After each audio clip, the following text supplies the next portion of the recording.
Remember when the Oilers used to do that all the time? Those were the days.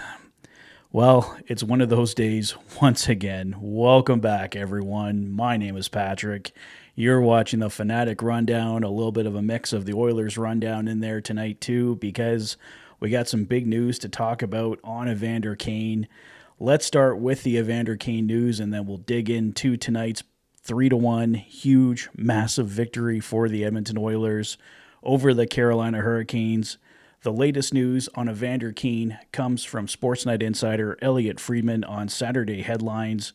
Elliotte Friedman reporting the following: Evander Kane's full no-trade clause became a 16-team no-trade clause yesterday. The Oilers are going through the 16 teams to gauge the market for Evander Kane.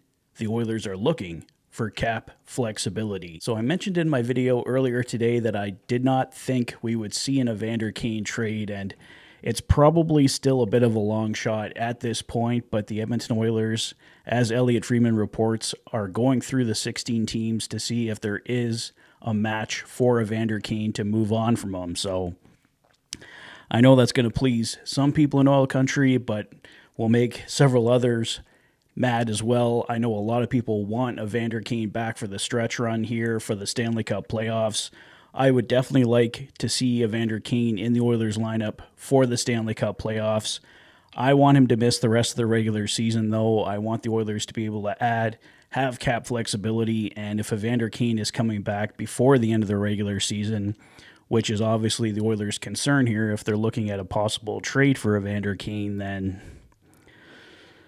it's a tricky situation. It really is. You can definitely use Evander Kane in the Stanley Cup playoffs if he is the Evander Kane of old, but he hasn't played in a very long time here, so there's no guarantee that you are getting that same old Evander Kane. His health status is all over the place here, so we'll see what happens here, guys. I also want to note Oiler Alert putting out the full quote from Jeff Jackson on the 100% podcast with Darren Millard and John Shannon.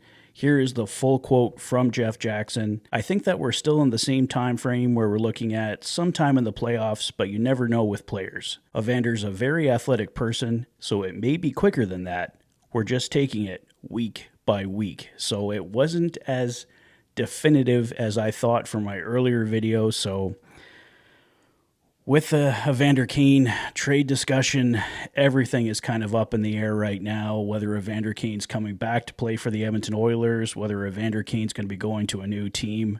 We just don't know what's going to happen until probably March 7th, unless a trade goes down before then. So stay tuned, guys. There's lots going on here. With all that said, let's go back to tonight's hockey game. The Edmonton Oilers finally ending that 5-game losing streak that I mentioned was looking like an eternity here in oil country. But the losing streak finally comes to an end thanks to Adam Henrique, Corey Perry, and Evan Bouchard, who pick up the 3 goals for the Oilers tonight. Goaltender Calvin Pickard stopping 35 Carolina Hurricane shots to pick up the win tonight. Calvin Pickard was absolutely sensational. The Edmonton Oilers had a chance for a couple more goals in the third period. It was ruled that Zach Hyman kicked the puck in, so his goal didn't count. Connor Brown nearly got a goal past Frederik Andersen, but it was pulled off the goal line by the Carolina Hurricanes. So this one was all over the place. The Carolina Hurricanes didn't score until the third period. Sebastian Aho on the power play made it 2-1 at 4:26. And then Evan Bouchard with his first power play goal of the year. It comes with an empty net.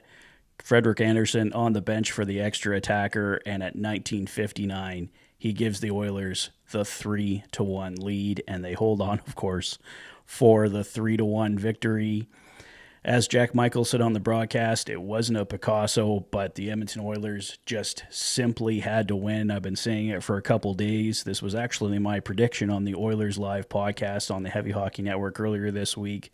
I thought the Oilers would show signs against the Florida Panthers, but not quite get there, and then they would actually win over the Carolina Hurricanes. So my prediction came true. I would have been more than happy to see it not come true and the Oilers beat the Florida Panthers and the Oilers get this win earlier, but hey, we are where we are. The Edmonton Oilers finally back in the win column, so just hopefully they can stay there. We saw a much better overall game from this team. The Carolina Hurricanes outshooting them 36-31 overall. On the face-off, the Oilers were 50.9%, Carolina 49.1%. The Oilers going 1 for 2 on the power play, Carolina going 1 for 4. So the Oilers pretty solid on both the power play and the penalty kill. Carolina out hitting Edmonton 15-12. The Oilers with 15 block shots to Carolina's 14. The Oilers with 24 giveaways to Carolina's 20. You don't really like seeing that. And the Oilers with 4 takeaways to Carolina's 7. So overall, just a much, much better performance here from the Edmonton Oilers. The Carolina Hurricanes have been struggling as well. They did get a win the other night over the Buffalo Sabres, but the Oilers put them back in the loss column tonight. This was a win the Oilers, as I've mentioned a few times here over the last couple of videos, just simply had to have. Connor McDavid gets assist number 700 in his career in 699 games, so congratulations to Connor McDavid. We said in the pregame notes that Connor McDavid always at least gets a point against the Carolina Hurricanes, and he gets that point tonight, assisting on Evan Bouchard's empty net goal at 19:59. Leon Draisaitl a couple assists tonight, so Draisaitl just continues his dominance. He fed Corey Perry with an absolutely beautiful pass for Corey Perry's 13th goal of the season that gave the Oilers the 2-0 lead. Adam Henrique, a shorthanded goal to open up this one. If there's a guy that really needed a goal, it was Adam Henrique. Matthias Janmark picking up the assist on that one. So you're seeing some key guys score here for the Edmonton Oilers. The usual suspects come through as well. Leon Draisaitl, Connor McDavid, Corey Perry with 13 goals on the year now. Who could have predicted Corey Perry to come through in such a huge way for the Edmonton Oilers this year? That signing is looking like dynamite. There's been some questions about the Oilers' July 1st signings, but Corey Perry, definitely a strong signing for the Edmonton Oilers, providing 13 goals this year for this team and gets them the winning goal here tonight over the Carolina Hurricanes. So I think that's all I have to say on this one, guys, but let me know your thoughts on the game. The Edmonton Oilers finally ending that 5-game losing streak. What do you think about Evander Kane? Would you prefer the Oilers hang on to him, or would you be in favor of the Oilers looking at the trade market to free up that cap space? Let me know your thoughts on Evander Kane and the game overall in the comment section below. If this is your first visit to the channel and you like what you see, please consider liking and subscribing for all the latest Oilers content. You've been watching the Oilers Fanatic. Thanks for being a fan.